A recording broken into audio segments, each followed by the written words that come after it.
Haleluya. Puji Tuhan. Kita patut bersyukur kepada Tuhan Yesus Kristus karena hanya oleh kasih kemurahannya kita boleh lagi ketemu di program Calvary Ministry. Pada hari ini kita merayakan hari Pentakosta, yaitu hari yang dirayakan pada hari ke-50 setelah Paskah, yaitu hari ke-50 setelah Yesus bangkit dari antara orang mati. Di dalam perjanjian lama, hari Pentakosta ini dikenal dengan nama Hari Raya 7 Minggu, yaitu dirayakan atau biasanya dirayakan oleh umat Tuhan dalam rangka pengucapan syukur atas berkat-berkat Tuhan yang telah memberikan mereka hasil panen yang berlimpah. Selanjutnya saya pelajari dalam Alkitab bahwa ada 3 alasan penting dalam kita merayakan hari Pentakosta, yaitu kita harus merayakan hari Pentakosta. Pertama, karena hari Pentakosta adalah hari kelahiran gereja. Puji Tuhan. Untuk itu saya ajak kita buka Alkitab kita di dalam 1 Petrus pasal 2, 1 Petrus pasal 2 ayat 9 dan 10 berkata begini.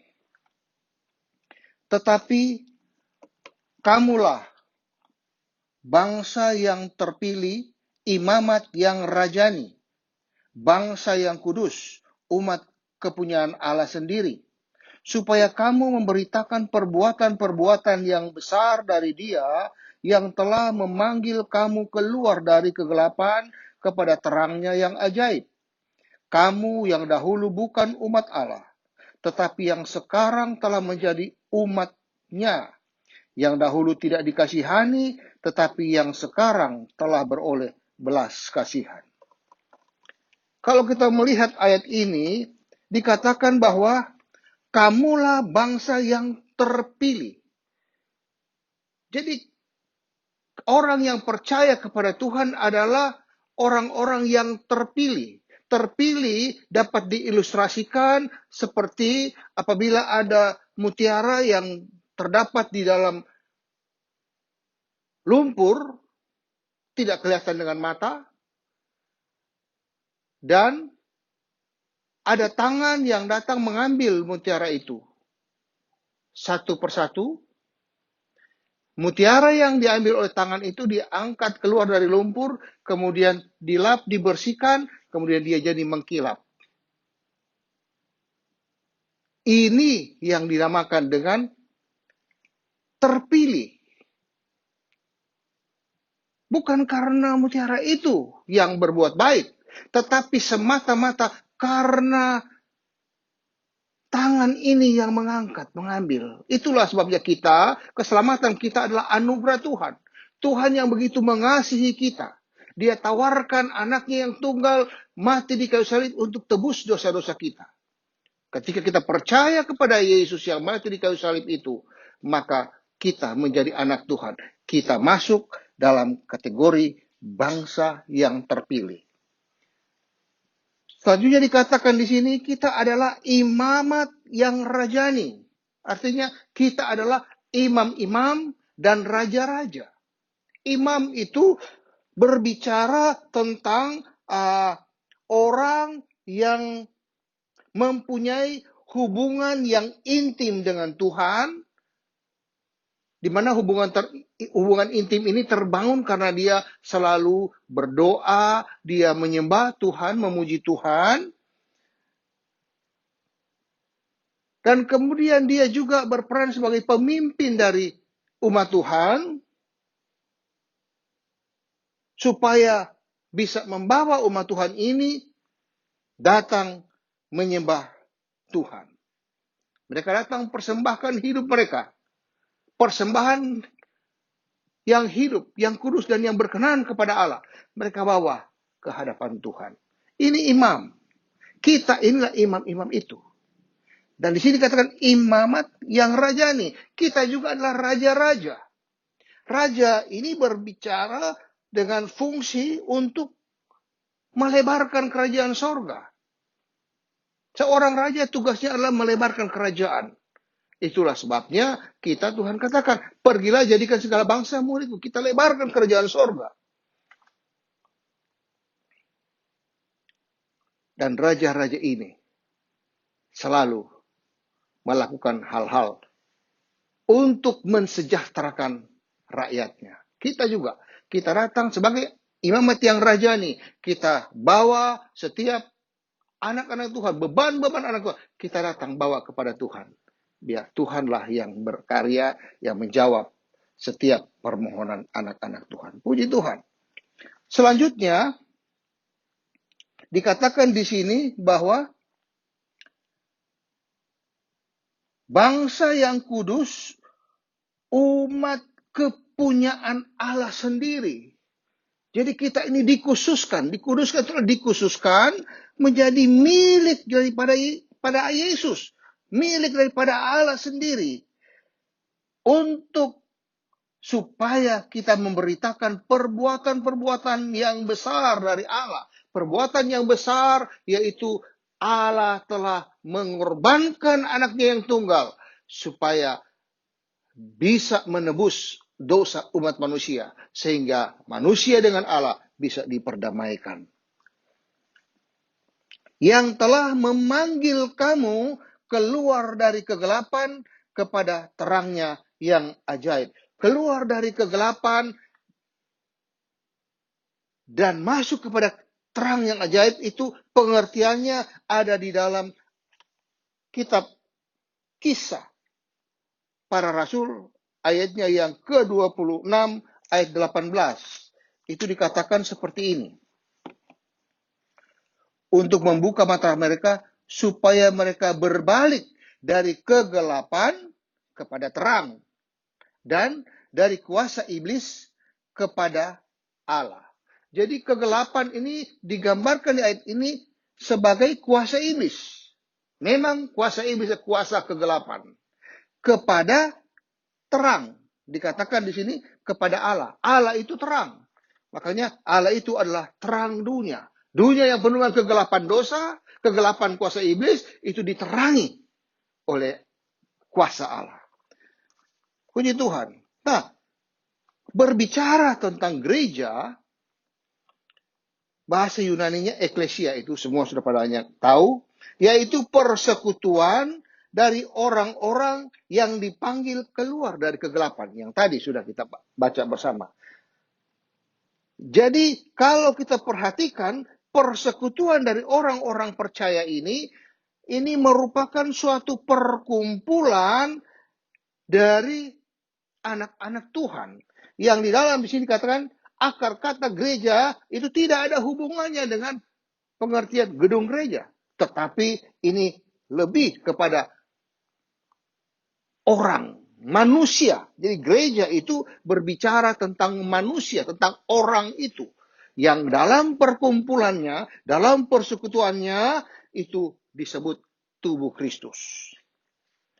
Tubuh Kristus, yaitu orang-orang yang percaya kepada Yesus. Kalau kita lihat di dalam Kisah Rasul pasal 1, Kisah Rasul pasal 1 ayatnya yang ke-14 berkata begini. Mereka semua, yaitu orang-orang yang percaya kepada Yesus atau murid-murid Yesus, mereka semua bertekun dengan sehati dalam doa bersama-sama. Inilah perkumpulan anak-anak Tuhan. Perkumpulan orang-orang percaya, atau dikatakan ini perkumpulan tubuh Kristus. Yang kita kenal dengan istilah gereja yang sebenarnya.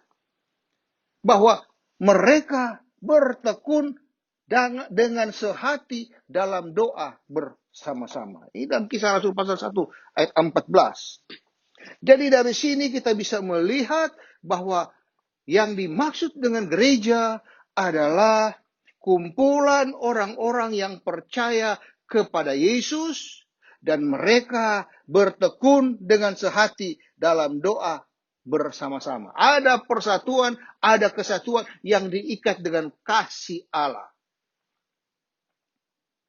Nah, kalau kita lihat pada peristiwa hari Pentakosta, ketika Roh Kudus memenuhi gereja Tuhan, saat itu mereka jumlahnya 120 orang. 120 orang ini adalah orang-orang yang bertekun dengan sehati dalam doa bersama-sama. Dan inilah cikal bakal awal lahirnya gereja di tengah-tengah dunia yang penuh dengan kegelapan dosa ini. Inilah mereka, gereja ini dipisahkan dari kegelapan dunia ini. Kemudian ditaruh di tempat yang terang. Mereka menjadi terang untuk menerangi dunia ini. Bagaimana ini terjadi? Karena Roh Kudus. Karena Roh Kudus yang membentuk mereka. Roh Kudus melahirkan gereja. Jadilah gereja tubuh Kristus. Dan mereka melayani untuk menerangi dunia yang gelap ini. Haleluya, puji Tuhan. Nah, berawal dari 120 orang yang dipenuhi dengan Roh Kudus, ketika mereka berdoa bersama-sama dengan tekun di kamar loteng di Yerusalem, dan di dalam Kisah Rasul pasal 2 ini dikatakan hari Pentakosta itu, berkembanglah gereja ini. Dari 120 orang. Setelah Petrus yang dipenuhi dengan Roh Kudus dipakai oleh Roh Kudus untuk kabarkan berita keselamatan kepada orang-orang di Yerusalem sekitarnya saat itu. Alkitab mencatat di dalam Kisah Rasul pasal 2 ayat 41 berkata bahwa orang-orang yang menerima perkataannya itu memberi diri dibaptis, dan pada hari itu jumlah mereka bertambah kira-kira 3.000 orang. Setelah Petrus, salah satu dari 120 orang dipenuhi dengan Roh Kudus, ayat ini katakan dia memberitakan tentang berita keselamatan itu, dan dikatakan mereka bertambah kira-kira 3.000 jiwa. Jadi besoknya ketika Petrus berkhotbah, tambah 3.000. Dari 120 bertambah 3.000. Terus lagi di dalam Kisah Rasul pasal 4, ayatnya yang keempat, tetapi di antara orang-orang yang mendengar ajaran itu, banyak yang menjadi percaya, sehingga jumlah mereka menjadi kira-kira 5.000 orang laki-laki. Tambah lagi 5.000 orang yang terima Yesus, percaya Yesus adalah Tuhan dan Juru Selamatnya. Padahal pada saat itu, mereka ditangkap dan diserahkan ke dalam tahanan sampai keesokan harinya, karena hari telah malam. Dalam kesulitan, dalam keadaan yang terdesak, terjepit, Roh Kudus bekerja. Roh Kudus memberikan pengertian, sehingga mengertilah orang-orang itu, sehingga mereka keluar dari kegelapan kepada terang. Bertambahlah gereja saat itu. Tubuh Kristus bertambah. Puji Tuhan, inilah yang kita harus rayakan. Kita harus rayakan hari Pentakosta. Yaitu karena pada hari Pentakosta itu, gereja dilahirkan. Yang kedua, Yang kedua, mengapa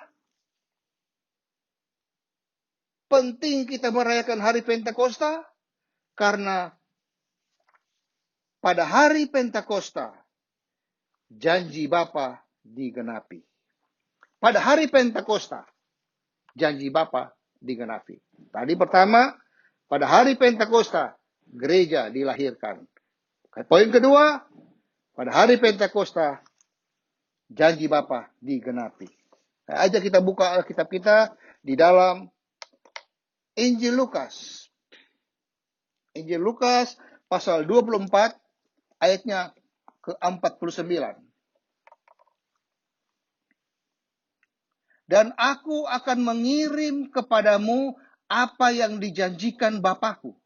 Tetapi kamu harus tinggal di dalam kota ini sampai kamu diperlengkapi dengan kuasa dari tempat tinggi. Jadi ada janji Bapa. Tetapi janji Bapa ini tidak setermata langsung ada. Tetapi harus mereka tinggal di menanti, menunggu janji Bapa ini. Untuk itu kita bisa lihat di Kisah Rasul pasal 1 ayat 4. Dikatakan, pada suatu hari ketika ia makan bersama-sama dengan mereka, ia, yaitu Yesus, melarang mereka meninggalkan Yerusalem dan menyuruh mereka tinggal di situ atau tinggal di Yerusalem menantikan janji Bapa. Jadi ada janji Bapa kepada gereja Tuhan bahwa gereja akan diperlengkapi dengan kuasa dari tempat yang maha tinggi. Tetapi mereka harus tunggu di Yerusalem menantikan janji Bapa itu. Mereka harus tunggu menantikan janji Bapa. Di dalam Yeremia, dalam Yesaya pasal 40, di Yesaya pasal 40 ayatnya yang ke-31 berkata begini. Tetapi orang-orang yang menanti-nantikan Tuhan mendapat kekuatan baru. Mereka seumpama Raja Wali yang naik terbang dengan kekuatan sayapnya. Mereka berlari dan tidak menjadi lesu. Mereka berjalan dan tidak menjadi lelah. Inilah menanti-nantikan Tuhan. Artinya menanti-nantikan Tuhan itu bertekun dalam doa.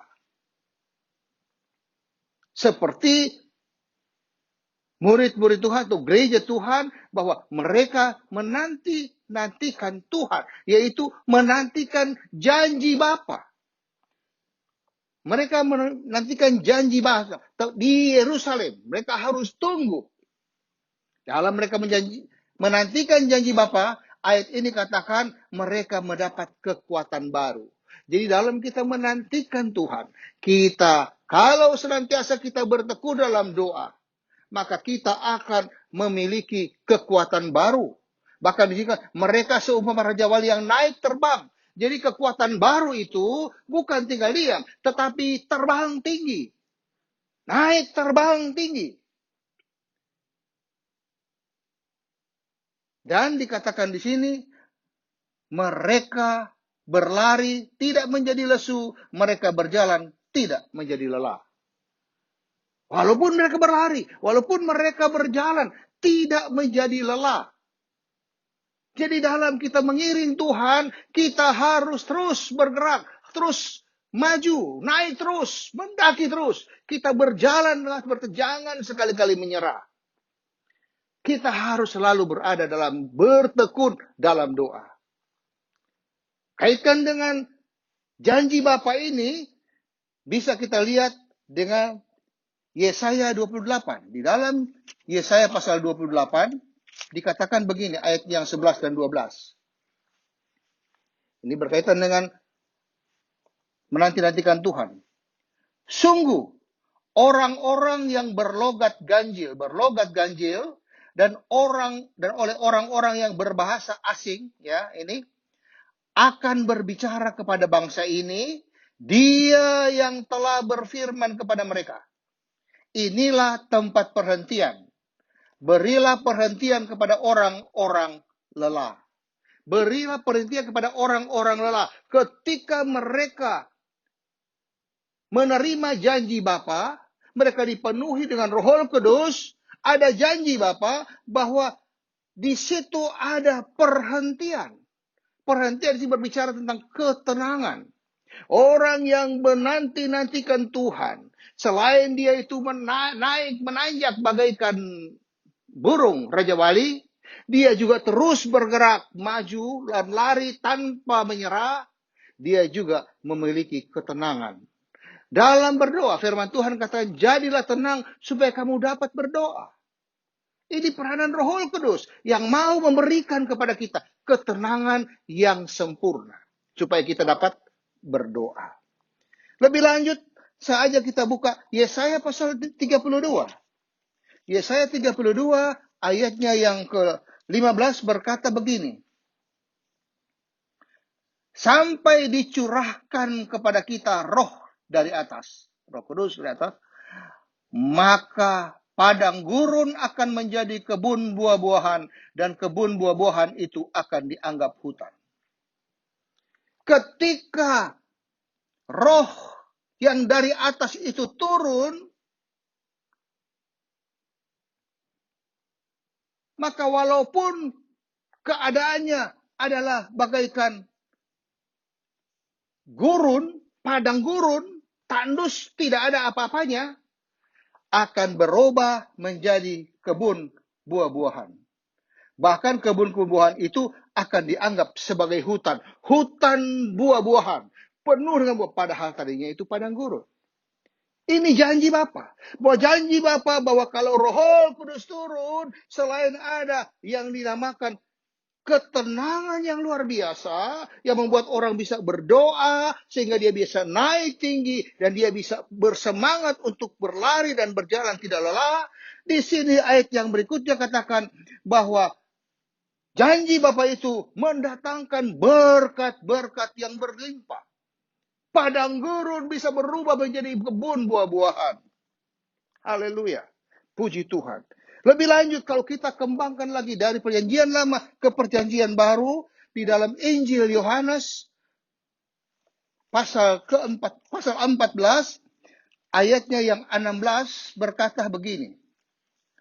Aku akan minta kepada Bapa dan ia akan memberikan kepadamu seorang penolong yang lain supaya ia menyertai kamu selama-lamanya. Penolong yang lain. Ini Roh Kudus yang dijanjikan Bapa itu adalah penolong bagi kita. Bahkan di ayat 26 berkata, tetapi penghibur yaitu Roh Kudus yang akan diutus oleh Bapa dalam namaku, dialah yang akan mengajarkan segala sesuatu kepadamu dan akan mengingatkan kamu akan semua yang telah kukatakan kepadamu. Selain dia adalah penolong, dia juga adalah penghibur.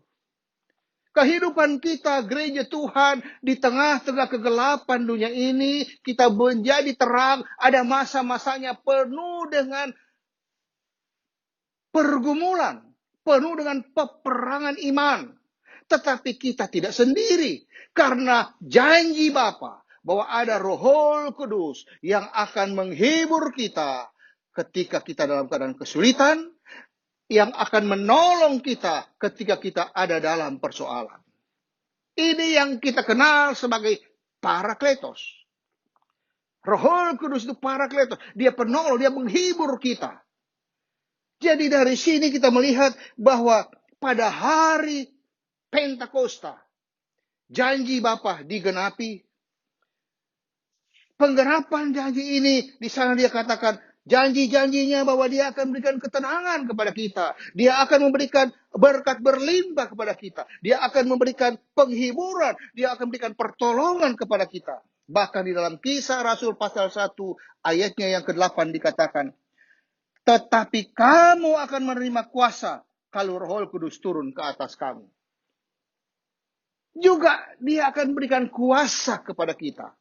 Kalau Roh Kudus itu turun, kuasa yang luar biasa. Ini bicara soal kuasa dunamis. Yaitu mampu meledakkan, memecahkan setiap pertahanan-pertahanan si iblis dimanapun dapat dihancurkan oleh kuasa dinamis. Dia bagaikan dinamit yang meledakkan. Ini dijanjikan oleh Bapa. Kamu akan memiliki kuasa kalau Roh Kudus turun atas kamu. Dan pada hari Pentakosta, janji Bapa digenapi. Pada hari Pentakosta, janji Bapa digenapi. Itulah sebabnya kita perlu merayakan hari Pentakosta. Jadi, mengapa kita merayakan hari Pentakosta? Satu, karena pada hari Pentakosta, gereja dilahirkan. Kedua, karena pada hari Pentakosta, janji Bapa digenapi. Dan alasan ketiga, yang terakhir, yaitu pada hari Pentakosta, Roh Kudus dicurahkan. Haleluya, puji Tuhan. Untuk itu kita baca Kisah Para Rasul ayat 1 sampai 4. Demikian, ketika hari Pentakosta, semua orang percaya berkumpul di satu tempat. Tiba-tiba turunlah dari langit suatu bunyi seperti tiupan angin keras yang memenuhi seluruh rumah di mana mereka duduk. Dan tampaklah kepada mereka lidah-lidah seperti nyala api yang bertebaran dan hinggap pada mereka masing-masing. Ayat 4. Maka penuhlah mereka dengan Roh Kudus. Lalu mereka mulai berkata-kata dalam bahasa-bahasa lain, seperti yang diberikan oleh Roh itu kepada mereka untuk mengatakannya. Puji Tuhan. Jadi dari ayat-ayat yang baru kita baca ini, kita bisa melihat. Di ayat yang kedua dikatakan bahwa tiba-tiba turunlah dari langit suatu bunyi seperti tiupan angin keras yang memenuhi seluruh rumah itu. Di mana mereka duduk. Ada angin keras. Memang saudara-saudara yang dikasihi Tuhan, Roh Kudus seringkali disimbolkan dengan beberapa. Ada yang disimbolkan sebagai merpati, yaitu berbicara tentang lemah lembut.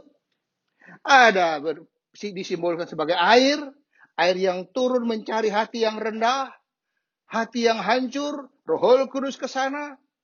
Ada disimbolkan sebagai angin. Di sini ayat ini katakan simbol sebagai angin.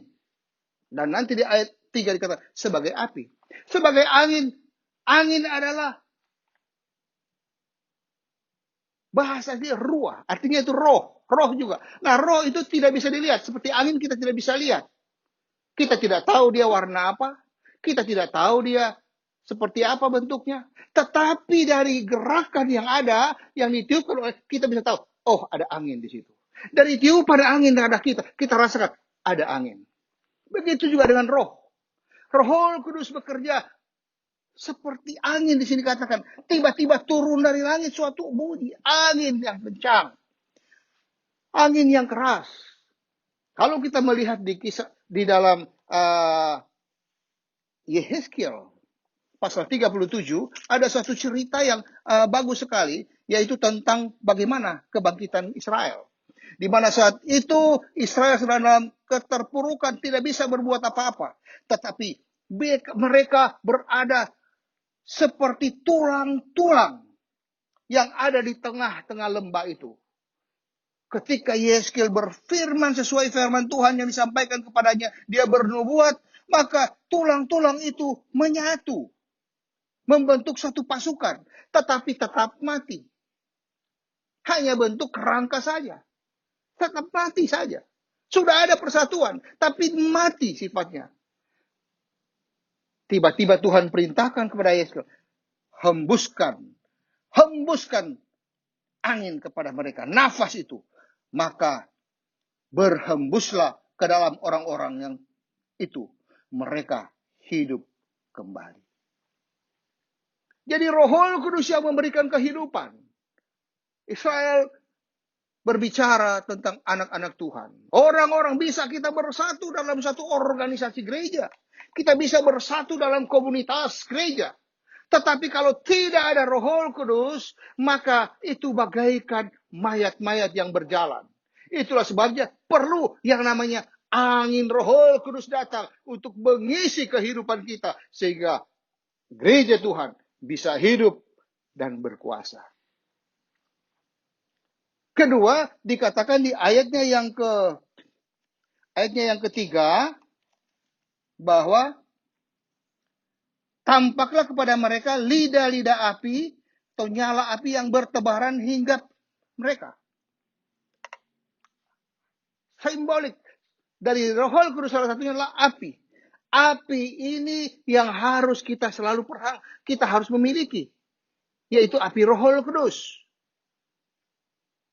Yang kita kenal sebagai api Pantekosta. Harusnya api Pentakosta.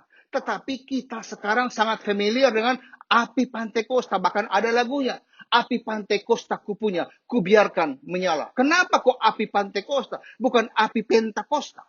Karena pada saat dulu bahasa Indonesia masih bahasa yang belum disempurnakan. Maka kata Pentakosta ditulis sebagai Pantekosta. Dan itu terus berjalan-jalan sampai sekarang ini.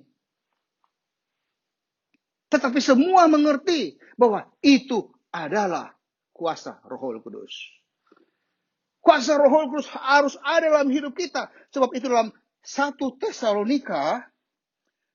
Tesalonika pasal 5 ayatnya yang ke-19 berkata begini. Janganlah padamkan roh. Janganlah padamkan roh. Artinya roh itu bagaikan api yang menyala-nyala. Jangan padamkan roh. Karena kita sudah tahu tadi bahwa roh itu dia memberikan kita semangat, memberikan kita ketenangan untuk berdoa, dia memberikan kita berkat-berkat berlimpah, dia memberikan pertolongan dan penghiburan, bahkan dia memberikan kuasa kepada kita. Jangan padamkan roh. Tetapi menurut Imamat pasal 10, Imamat 10 ayat 1 berkata begini. Kemudian anak-anak Harun, Nadab dan Abihu masing-masing mengambil perbarahannya, membubuh api ke dalamnya, serta menaruh ukupan di atas api itu. Dengan demikian mereka mempersembahkan ke hadapan Tuhan api yang asing, yang tidak diperintahkannya kepada mereka. Maka keluarlah api dari hadapan Tuhan, lalu menghanguskan keduanya sehingga mati di hadapan Tuhan. Jadi kita jangan padamkan roh, tetap harus menyala, tetapi hindari, jangan sampai ada api asing. Ada api asing itu berbahaya, akan menyebabkan kematian kekal selama-lamanya, sehingga kita masuk neraka. Hindari, jangan sampai ada api asing. Selanjutnya, kita maju lagi di ayat yang keempat, Kisah Rasul pasal 2. Maka penuhlah mereka dengan Roh Kudus.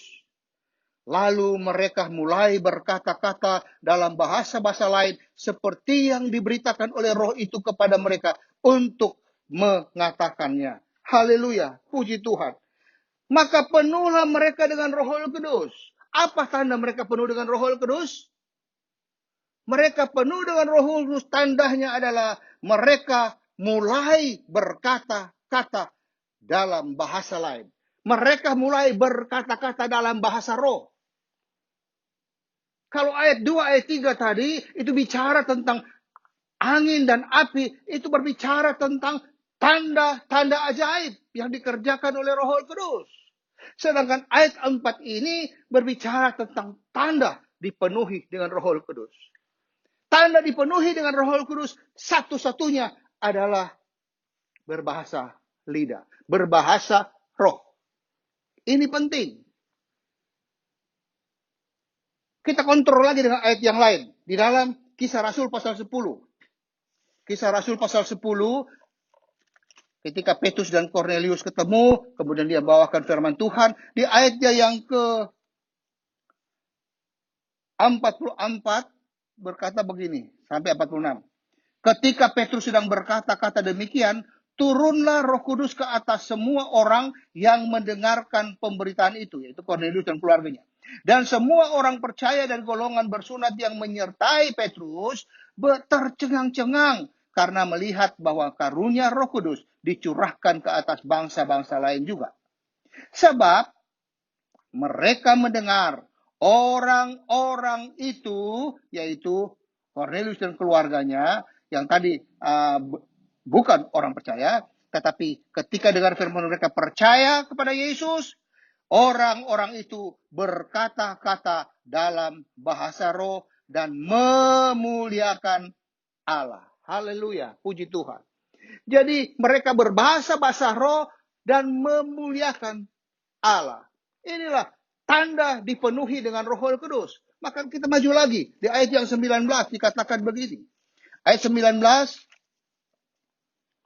ketika Paulus ke Efesus, dia ketemu dengan murid-murid Tuhan di sana, kemudian dia katakan, sudahkah kamu menerima Roh Kudus ketika kamu percaya? Mereka bilang, oh belum. Bahkan kami belum pernah mendengar bahwa ada Roh Kudus. Maka kata Paulus di ayat yang keempat, Kisah 19:4, kata Paulus, baptisan apakah? Baptisan Yohanes adalah baptisan orang yang telah bertobat, dan ia berkata kepada orang banyak bahwa mereka harus percaya kepada dia, yaitu Yesus yang datang kemudian padanya, yaitu Yesus. Ayat 5, ketika mereka mendengar hal itu, bahwa mereka harus percaya kepada Yesus sebagai Tuhan dan Juru Selamat maka mereka memberi diri mereka dibaptis dalam nama Yesus Kristus, Tuhan Yesus. Ayat 6, dan ketika Paulus menumpangkan tangan ke atas mereka, turunlah Roh Kudus ke atas mereka dan mulailah mereka berkata-kata dalam bahasa roh dan bernubuat. Jadi berbahasa roh memuliakan Tuhan, berbahasa roh bernubuat. Berbahasa roh adalah tanda dipenuhi dengan Roh Kudus. Puji Tuhan. Itulah sebabnya kita harus merayakan hari Pentakosta. Karena hari Pentakosta, pada hari Pentakosta itulah Roh Kudus dicurahkan. Nah, bagaimana hasil dari pencurahan Roh Kudus itu pada hari Pentakosta? Kalau kita lihat di dalam Kisah Para Rasul, khususnya di ayatnya yang pasalnya yang ke-8, itu ada di sana tentang Stefanus.